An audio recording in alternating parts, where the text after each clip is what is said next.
Agenda 2030 is essentially a worldwide UN program that has changed from what was known as UN Agenda 21 that was started back in the, I think around somewhere in the late 90s. And a decision was made a couple of years ago that Agenda 21 was not going to be achieved. And so the UN and the countries that make this up, which is many, many countries, changed it to the achievement to be attained by the year 2030. There's all kinds of information about this. Essentially, very briefly, in the eyes of many people, the objective is to change the economies within the world to be more socialistic, to go from a capitalist system to a socialist system worldwide, including the U.S. And there's all kinds of things going on in reference to that. You can look it up on the web. There's all kinds of videos on there. It's been on there for years. Bill and Melinda Gates are part of it as a big time player. The numbers of people who are involved are unbelievable numbers. From the IMF financial person, you name any big name, they are probably involved. But it's a partnership between the businesses and the worldwide government. And when you're talking about wanting to make a world, I forget how they said that years ago, a new world order. That's the goal of doing this, essentially. And George Soros, who some of you may know of, he's involved in this.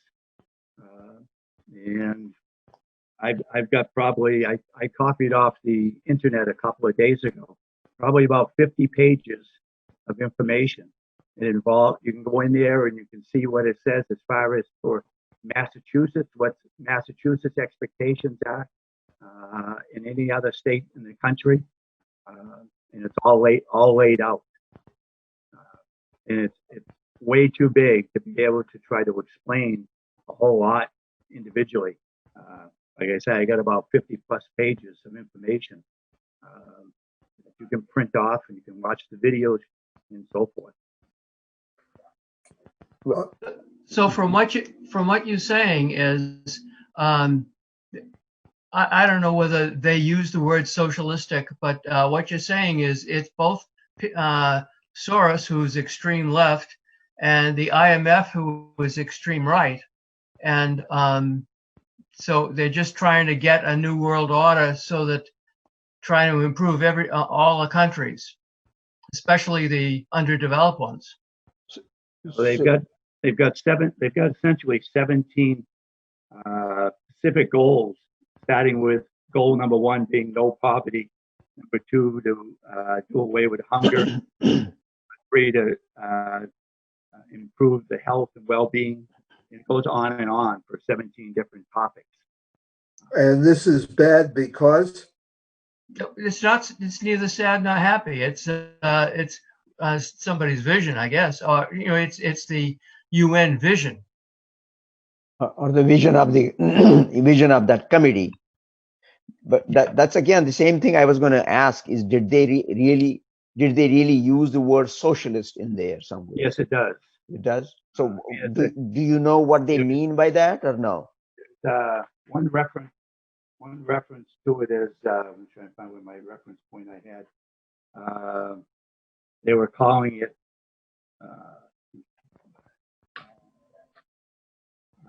don't remember what I did with that note, but if you were to go on a website and you went on a website called Sustainable Development, Sustainable Development. That's one website. Yes. Another one is the World Economic Forum, mm-hmm. and they're working together essentially, from what I can understand. But part of the aspects that what I read into it, they feel that this is now a great time for a worldwide reset because of the pandemic. world in such disorder that that way I interpret, they feel they can take advantage of the situation and roll with this. So what is your take on it? I personally don't like it. Mhm. And I have a problem. You may, and I, not knowing a great deal about it, I may not like the means by which they achieve it, but the idea that there be no poverty, that everyone be healthy, everyone be educated, et cetera, seems like admirable goals. well, I don't think Is your problem with the goals or with the means? well, I think the goals. I think the goals are very good in many ways, but it's the way that they're going to attempt to make this all happen. So, so what are the Okay. means then? What you're going to Yeah, what different countries and so forth are going to have to give up in order to make this happen. Well, one thing which I kind of off the top of my head, I see that even China has opted for uh, a monetary system and a business system that is not really socialist, that's not communist.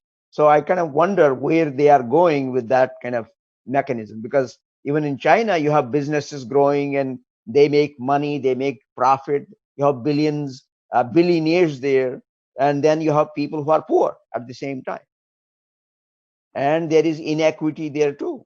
But as Bob pointed out, these are lofty goals, but how do you really eliminate all those gaps? You could Well, I guess it all ties into the aspect of like the Green New Deal. That's essentially part of it. To do away with the fossil fuels worldwide.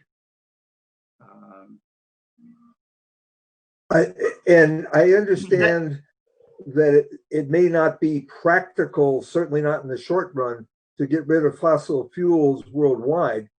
But in and of itself, are fossil fuels good, or are they a means to an end that could be achieved using some other means? well let me tell you something here about fossil fuels. We look at it only as if we take fossil fuel and add it into the car and run. But unfortunately, fortunately for us, the petroleum products petroleum is used as a source for lots and lots of chemicals that are used in medicine, that are used in industry, that are used in daily use. So I don't see in the foreseeable future to roll it back into the wells and seal them up. Well, in addition, fossil fuels, oil particularly, is the source of plastics, which is a major Yes, tool for building things. I mean, that's exactly what I was trying to address, that Right. you have multiple uses of Texas tea, as they said. If you remember that hillbillies person, he got Texas tea out of the ground, and it's no longer just Texas tea. You have millions of uses of it. Well, There could be no jet travel without fossil fuels, because a jet takes stuff and blows it out through the jet engine, and that's the exhaust is what propels the plane. well, there are other ways to achieve that. I'm sorry? There are theoretically other ways to achieve it. I don't see any change in that in the near future. But if you need heat and compression, there are other ways of achieving that. Or you could use a totally different kind of accelerant. You could go back to propellers. If you could spin them fast enough, you could probably achieve a fair percentage of what jets do today. Well, right. I mean, you could always use water, I suppose, as long as you could spin the turbines. Yes. Right. That means Well, there's a lot of work has to be done to achieve if you want to get rid of the fossil Yeah. fuel. but again, let's go back to the beginning. Fossil fuels, in and of themselves, burning oil, burning coal, is that in and of itself a good thing, or is it a means to an end, which is to create energy that we can use for other purposes? Chuck? Well, I think we do need fossil fuels. But the indication is they want to do away with those. That just like this whole new Green Deal. In fact, they make some reference to that. There's the fellow that's in charge of the World Economic Council is named Klaus Schwab. And at a virtual meeting in June of this past year, some of the planet's most powerful business leaders, government officials, and activists announced a proposal to reset the global economy. Instead of traditional capitalism, a high-profile group said the world should adopt more socialistic policies, such as wealth taxes, additional regulations, and massive Green New Deal-like government programs. Every country, from the United States to China, must participate, and every industry, from oil and gas to tech, must be transformed, wrote Schwab. In short, we need a great reset of capitalism. And I don't think, personally, again, I haven't read this material that you're talking about, that this is necessarily means the majority of the world's leadership. Individuals can say whatever they want. There's a series of preachers down in the South who claim that the United States is not a country, is a Christian country, and every other religion and every other group is here with the permission of the Christians. That doesn't mean the whole country believes that. It means some individual who's yelled loud enough that the media's picked up on it believes that. And there are people like me who don't believe they're actually Christians themselves. Well, There you okay, go. I'm not in a position to have that discussion. Because they don't follow the words of Christ. So that's another issue. Right. But my point being that there are some individuals, and it may be some well-known and wealthy and powerful individuals who may have said that as being an ultimate goal. But in the short term, I think their goal is climate change is part of it, but people who have asthma, other respiratory illnesses, etc., who try to deal with the air, with the smog, are in serious trouble. If there was a way to heat our homes and run our lawnmowers and cars that didn't involve burning fossil fuels, that would be a positive. And I think that the primary groups, most of the people who care one way or another see it that way. My son has an electric lawnmower. It's battery operated. Oh, see, that's Okay. good. That's good. The good part about that is that the power that powers it may come from an oil-powered plant, a coal-powered plant, or a solar plant, or a Hydroelectric. hydroelectric. There are multiple sources to accomplish it. If there's no special reason why fossil fuel is necessary to do that, then a goal of reducing its use and getting into things that are less, for the lack of anything better, polluting, I would think is a positive thing. Whether just it happens tomorrow or not is a totally different issue.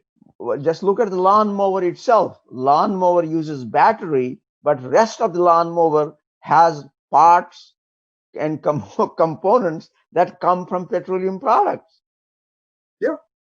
Yeah, like the plastics. Yeah. Yeah, I mean, And the oil to make the engine run. and the oil to make the engine run. So I don't know whether you can.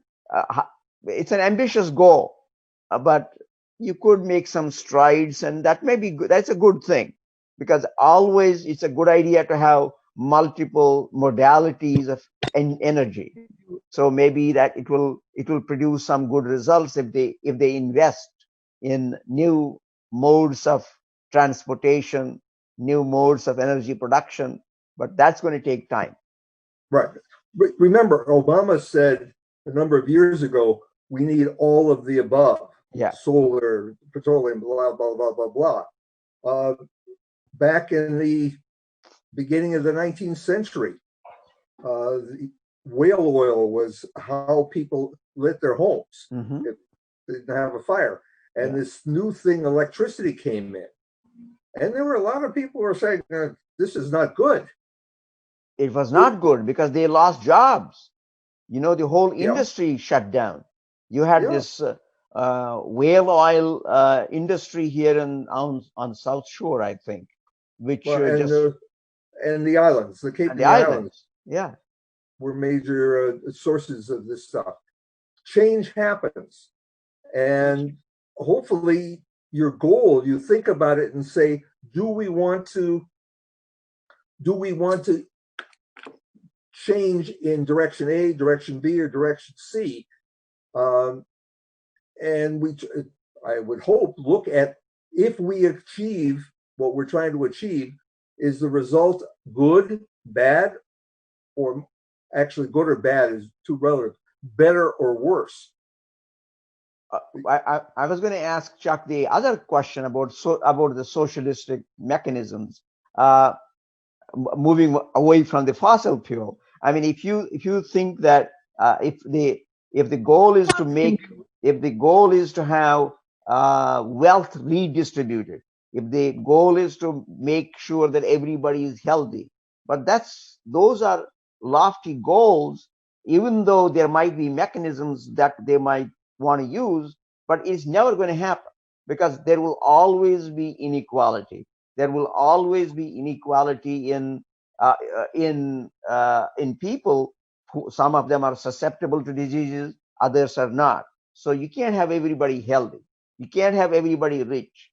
But what they are saying, that I have not read it, that they are saying that we'll provide adequate and equal opportunities for people. That would be a good thing if the opportunities are provided in the remote areas of Africa, for example, where they have to spend a whole day to haul water for drinking and go back and forth. So if that can be done, then I think we will kind of achieve some kind of parity. I just wanted to introduce this topic and introduce these terms, so that if any of you have some spare time, if you want to look into it a little bit more on your own, and maybe we can be able to discuss it a little bit more. I mean, it involves in many ways, as you see all the I know where I live, there's a lot of apartments being built. That appears to be part of that strategy to get people into certain locations. I guess that's the best way I can phrase it. But part of the idea is to take away private ownership of property, take over private ownership of businesses, and so forth. Okay. I have a real problem with that statement, because I don't think private ownership of businesses is ever gonna go away. Well, I would like to think not also. There's nothing in that rule that has anything to do with private ownership. All they're saying is, if you want to build, and in Burlington we have many of these complexes going up, you have to provide low income housing in the building. So you build this nice big fancy place. There are a number of them around town, and a certain number of the apartments are reserved for people who are at low income. And I can tell you factually, the majority of those low income housing units are going to elderly, Yes. not to people from some ghetto in Roxbury or wherever. They're going to relatively local people who are elderly and cannot afford to live in their own homes. I mean, that's a good thing that way. But at the same time, what you bring up is very important point.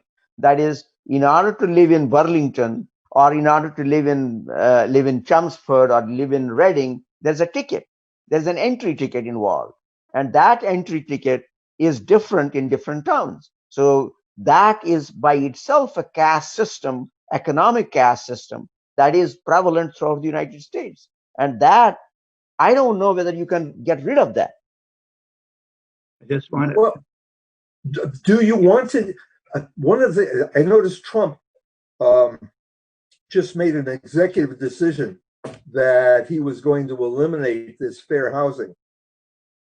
And the implication was that it was going to keep people from the ghettos from coming to your town. Number one, the vast majority of the people who are taking advantage of it are locals or relative local people. Mm-hmm.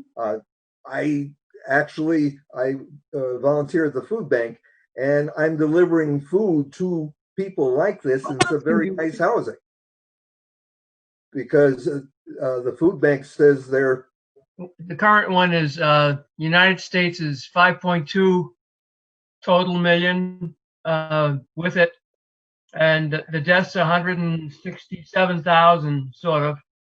It's about of the people that have been tested that have it, around 3.2% is the number of people who die. So it's like 1 out of every 31 people die that have been tested positive. So do they give infection rate as well? The infection rate. I don't know the infection. I don't know how many have been tested. Okay. I think that's more difficult to get because some people have had many tests, like all of the medical people, everybody in the White House. So the number of tests is that does not indicate the number of people that have been tested, but of those that have been identified with COVID, it's about around 5.24 million. Wow. And is it decreasing over, or does it start show the rate is decreasing, or is it because they were saying that how Florida is hotspot, Louisiana, Texas? Those places, 15,000 died, or over 15,000 died in the last day, and that's a new record for deaths. Wow. I think I read somewhere that the number of new cases being identified is slowing down. Obviously, it depends upon where you're talking. Indiana is going up, and New York is going up a little bit. Massachusetts is going up a little bit, but I think Texas and Florida are going down somewhat. So how is Louisiana? I thought Louisiana was going down somewhat, but I haven't seen the numbers. This is more overhearing something somebody was saying yesterday. Oh, I see. You were interested in talking about this topic. What statistics were you thinking of, and the interpretation of what they actually mean? Well, I don't know. I got a stuff from NPR, and it shows the United States is 8th as far as countries with the highest death rates per 100,000. Yeah. This was as of August 8th. And When you say death rates of 100,000, of population or of infected people?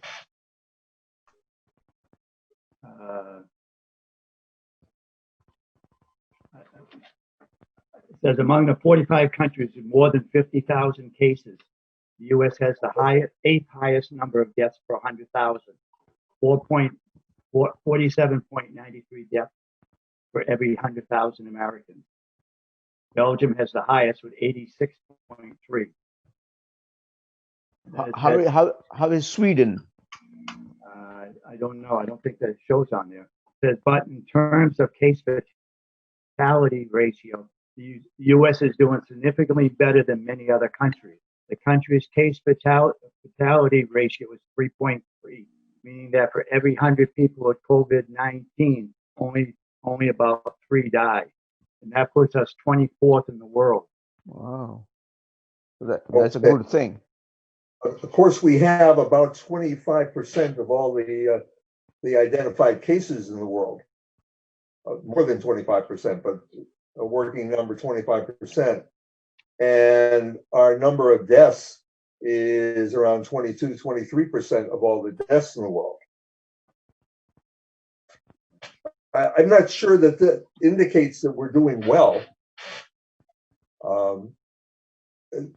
At this point, I think the trend is the big issue, but we're about to change the rules, and guaranteed, I don't care what side of the argument you're on, the number of cases is going to go up. Whether the number of deaths go up is a different story entirely, but the number of cases will go up as more people congregate. That Yes, seems that's what's going to happen. important issue. But the question is, they have to cautiously open up so that the economy comes back, but they have to take cautious steps, because the problem now is what people are finding out, that there are more younger people getting infected. They may not get sick, but they are getting infected, and some of them really get sick. And so, unfortunately, they transmit it to everybody else, and who are more susceptible. That's where the problem is going to be compounded. Well, there's also something that we're reading about affects the Red Sox, for example. Mm-hmm. Some of these younger people aren't so much getting sick with respiratory issues, etc., but they're having other things that are longer lasting. For example, swelling around and so essentially, if you think of it like polio, not everybody who got polio died, but a lot of people who got polio were totally disabled for the rest of their lives, however long that might be. Including the president.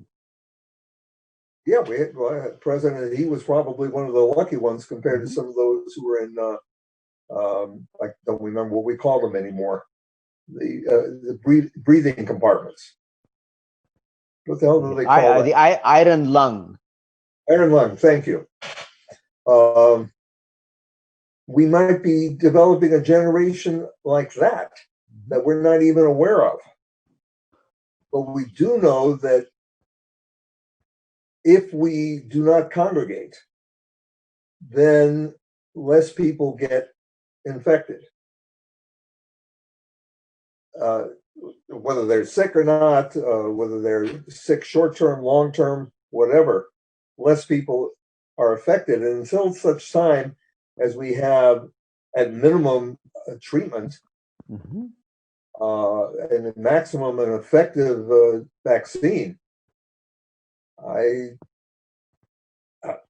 I think that what is being proposed by science is the best thing we know. And by the way, the shutdown of the economy, the vast majority of working people are still working.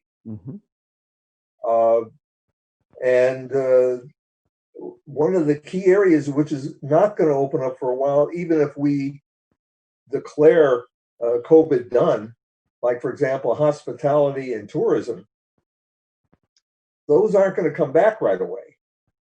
Travel. Aren't going to come back. Mm-hmm. So, I mean, you pointed out the right thing. Actually, we don't have a good treatment. We don't have a vaccine. So that's a big problem right now. That's why everybody is trying to take precautions and needs to take precautions of avoiding contact. But the problem there is that avoiding contact means we have no idea who to avoid, who not to avoid. See, that's the problem. well, I think the answer is you avoid everybody you can. Yeah. Your wives and your children are somewhat unavoidable. But for many people, certainly people our age, we can't avoid most of the rest of the population. Mm-hmm. The poor SOB who has to go to a grocery store and stand there and check people out, or the poor SOB who has to go into a hospital and treat the people and breathe the air. Did anyone hear what Dr. Fauci had to say today about voting? No, I didn't No. hear it. What did he say? He said he sees no reason why we shouldn't be able to vote in person. I'm sorry, you cut out, Chuck. He says he sees no reason why we should not be able to vote in person this November. I think there's probably more to that statement. Yeah, that's medically. The difference is that the number of voting places have been drastically reduced. So it's much more difficult to vote in person now, especially in some of the states that don't want you to vote. And that's why mail-in ballots are so important. People waited 8 hours already in lines because like for instance, what was it, Indianapolis reduced from 220 voting places to 1. And lots of people never got a chance to vote. Why did Indiana do that? Well, Because they in wanted part to. because of fear of the coronavirus. Keep in mind, most poll workers in normal times are our age. My They are brother, older people, yeah. yeah, my brother got his Kiwanis Club to volunteer to work a polling place. Happens to be in Palm Beach, Florida, where I don't think they would necessarily have a problem. But you go down into Miami, 60 miles away, and you might find that large sections of the city have 0 or 1 or 2 polling places. In Atlanta, was it Atlanta that they had one precinct? One of the polling places was covering 60,000 people. In Indianapolis, it was 220,000 people. Okay. Wow. One voting place. And they have to vote in one day? One day. Wow. That's why early voting becomes important as well. I'm sorry. No, that's wrong. I misspoke. They reduced from 220 voting places to 1. Oh. They cut out 219 of the 220 voting places. So people in Indianapolis could only vote in one spot if you voted in person. If you voted by mail, you could just mail it in. Right. Hmm. And now they're trying to cut the post office and make voting that used to be first-class mail, third-class mail, and if they don't deliver it, they throw it away. Oh, no. What election was that? Paul, what election was that where they reduced that voting down to one poll? Does it say what vote? When was that done? It was this year with the primary, I think. It was, What election One was I that that for? was primary this year. But, you know, in the suburbs, they had plenty of voting places for far few people because of, you know, for towns. But Indianapolis has a large minority population, just like any other big city. So I it think might that was be. for primary. Right. Yeah. Now, primaries generally don't get a lot Actually, of attention. Can you imagine this year's presidential election with the interest that's being generated? If you get, let's say, 60% of the registered voters, and then you have, number one, reduced number of polling places, whether it's done deliberately or because you can't get enough poll workers, doesn't really matter. And two, in minority areas, they have a tendency to get the older machines, which break down on occasion. And the third problem is preliminary ballot, provisional ballots, they don't print enough of them.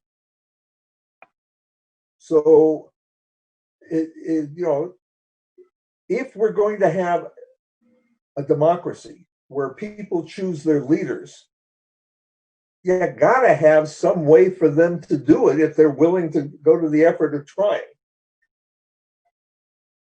I think that's a reasonable statement. Well, I see no reason that I see nothing wrong with getting absentee ballots, but this idea of just passing out, mailing the towns or cities or states just mailing out unlimited numbers of ballots, I have an issue with that. every ballot has a name on it, and you have to sign it. In addition, I think it's Oregon or Seattle that's been doing that for a number of years with no problems. I mean, so it's not like nobody's ever tried it before. I mean, now, I admit there are potential problems with it. Somebody may not get their ballot, their request for a ballot. Somebody may send it in and it doesn't get delivered for whatever reason, or it gets delivered late. There are nothing's perfect, but it seems in this particular world in which we're living today, the best alternative to that, which I like a great deal less, is to do it all online. Yeah, the online would be the best thing, but then you have problems. How do you manage these individual online systems? And people might think about how somebody might hack it. I mean, there are problems for that. Yeah. That's why the mail-in ballot is a safer alternative. Right, and there's a paper backup. And there's a paper backup. A problem I've had with the automatic voting machines that they were using for a number of years. Mm-hmm. Yeah. So when they first came out, you could change the results in from the parking lot by a PDA. Oh, is that right? Wow. Yeah. California ran that experiment. There was a guy outside, and they had A and B. They had something like a total of 20 votes, and in one case, A got 18, B got 2, and then he swapped it, and then B got 18 and A got 2. Wow. So you could change the results from the parking lot. So and that was the early ones. But in Burlington, I'm sure they've corrected that, but with paper ballot backup, you can still screw around, but then you can go back and say, wait a minute, that doesn't look right. I want to recount, and have a recount mean something. If it's all electronic, then there is no such thing as a recount. I remember 1,000 years ago, but I had a client, Graphics, up in Wilmington, Mass, and I was doing their general ledger, and we couldn't make the numbers balance. They were off by about $2 or $3. Couldn't make them balance, and eventually I talked to the CFO who was sitting there, and I said, "What number do you want? I'll give you that number." And it was really easy to do. It was a hell of a lot easier than doing it right. Also, you So rounded up the and- number? Huh? Rounded it off? The problem was I was doing it in Fortran, and at the time I didn't realize that every time you do multiplication or division in Fortran, you get rounding errors. I see. So you have to, for every individual multiplication and division, you have to round it right then. And that solved the problem. But up until then, I couldn't make it happen.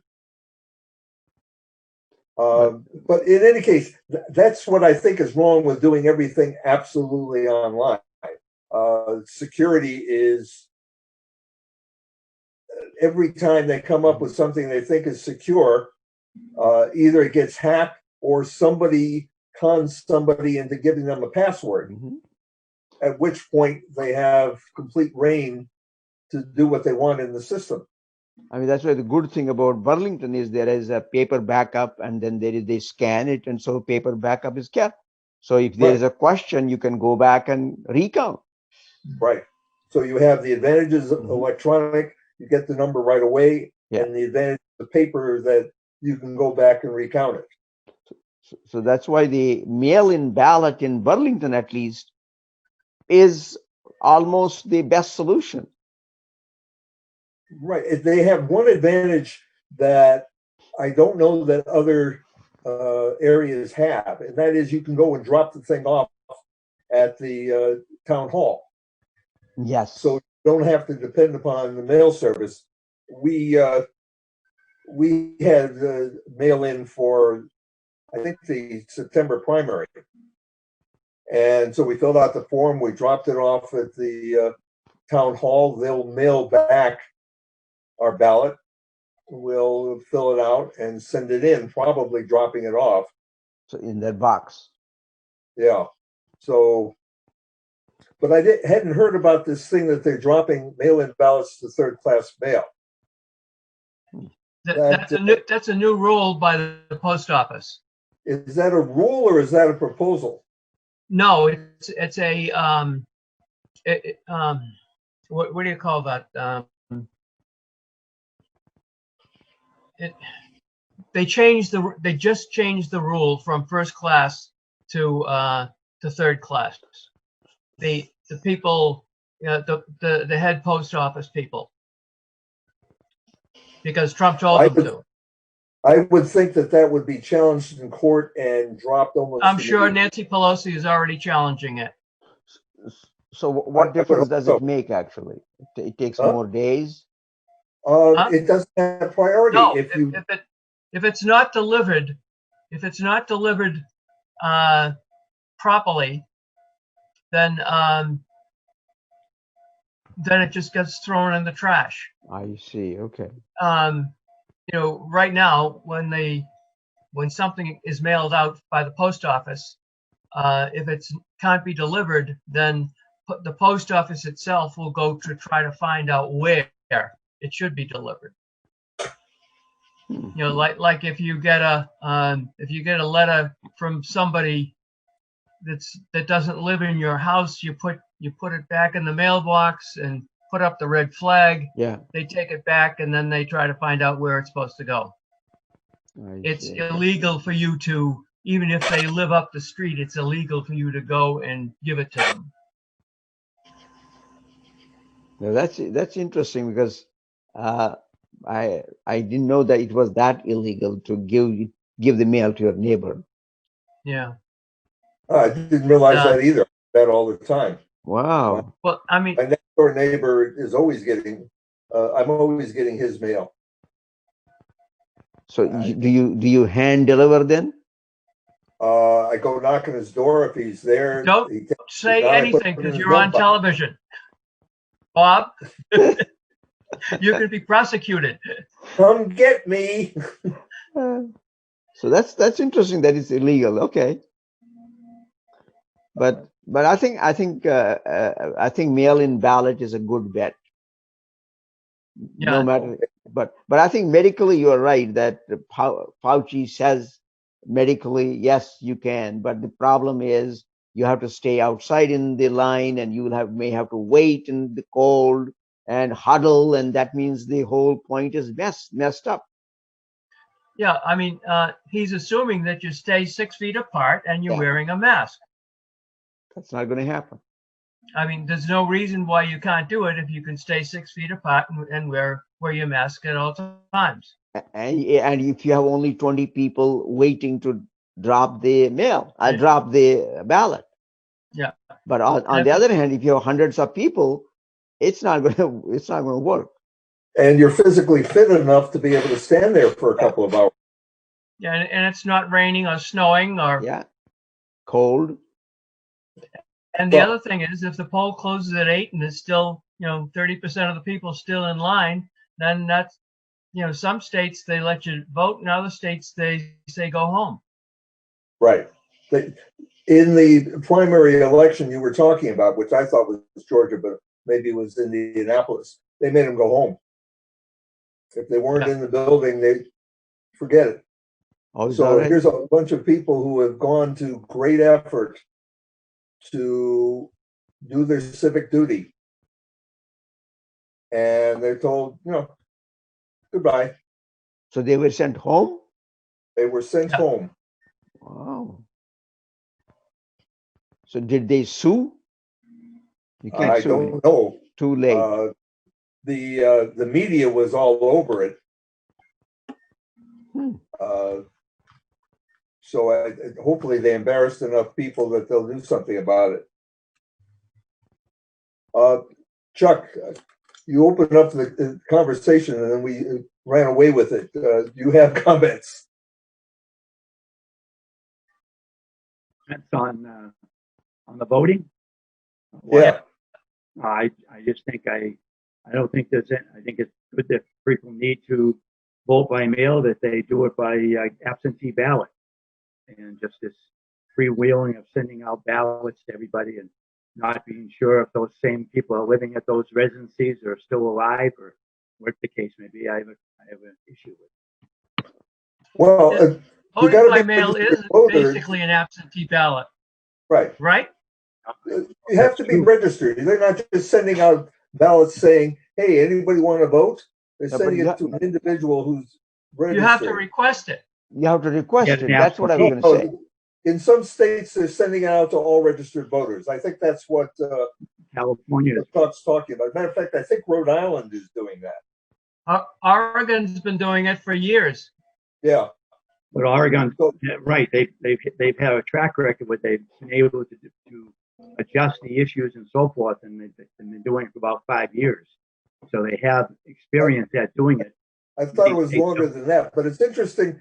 Trump has decided that Florida and North Carolina can do it, but all the rest of the states are rife with fraud. It just seems to me that somebody has told him more Republicans are likely to vote mail-in than Democrats, so then it's okay. I mean, there are potential problems, but it cannot be done based on who's likely to vote for me and who isn't. Putin has been able to achieve that, but I don't think we want to go to Putin's form of democracy or capitalism. Or socialism. Let's hope not. Russia is not socialist. It is not socialist. No, I'm just getting there. It's oligarchy. Yeah, it's oligarchy. Which is another. Actually, he's a dictator. Yeah, but he's the only one that counts. Mm-hmm.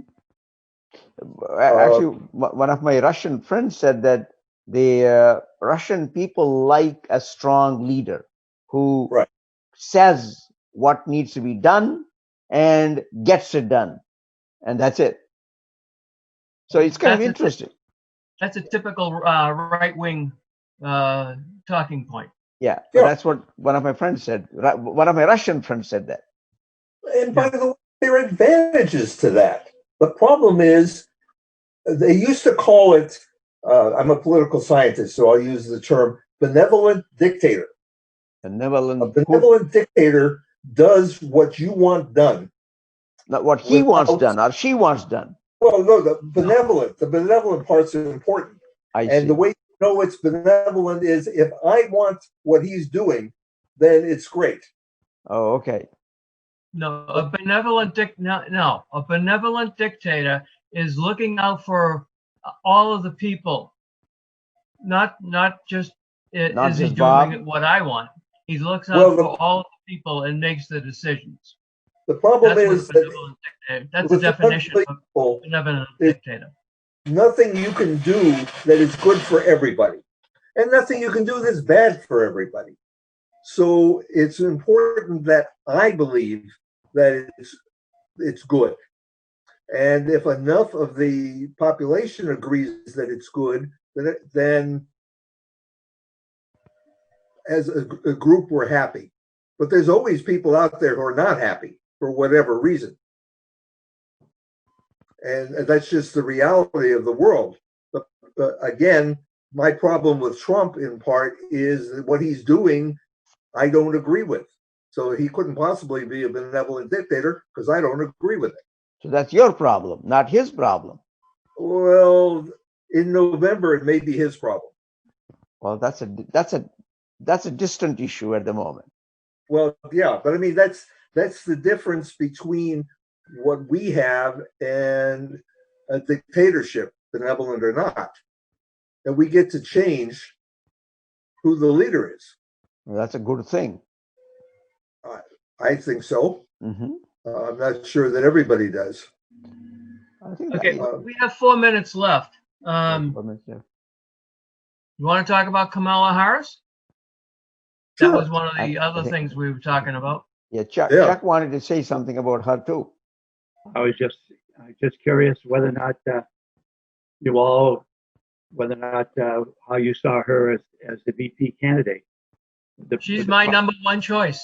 With the prospect that she could very well be number one before Biden's first term is over. That's true. By the way, Pence might be number one as well. That's the nature of our system. But the odds are much greater that would happen with Biden based on his current health situation. Maybe not, just based on the age, possibly. But I think probably Pence is in better physical condition than Trump is. What, Paul? Why was Kamala Harris your number one choice? Number one, I have a number of reasons. First, I thought she's pretty good. I thought she did. She has a more centrist point of view. She's a law and order type of person. Number two, any of the senators who were in red states, if Biden were elected, the governor would appoint a Republican instead of a Democrat. And if the Democrats win the Senate, they could possibly lose it. Okay, cool. Thank you. It says 2.43 remaining time. You see Kamala Harris as a centrist. Yeah, I think she is. There are a lot more radical people out there. I mean, she has been tough on crime actually in California, and so there you take her extreme stand. Have you read anything in reference to her outside of the general newspaper or things you've seen? I missed you, Chuck. Say again. Have you read anything about her background, about her success, so to speak, in California, elsewhere, other than what you may have seen in the general media? I know that the liberals were very angry at her because there was a police-involved shooting that she refused to prosecute. I know that she's been involved in a lot of community access kinds of things to try to reduce some of the reasons for crime. You think she's going to speak up with any of the? You think during this period between now and the election that she's going to say anything about what's going on in some of the major cities, as far as looting and stealing and shooting and murders? I think she definitely will, which, by the way, although it's being framed as protest.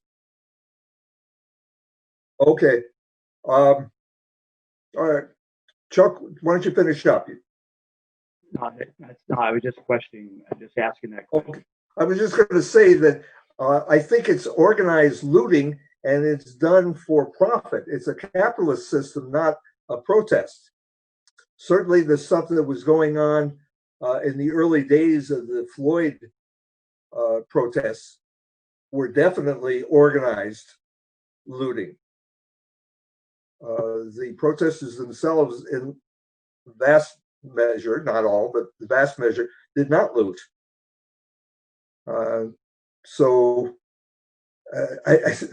If I were somebody who was looking for a supply of drugs or looking for a supply of widescreen TVs,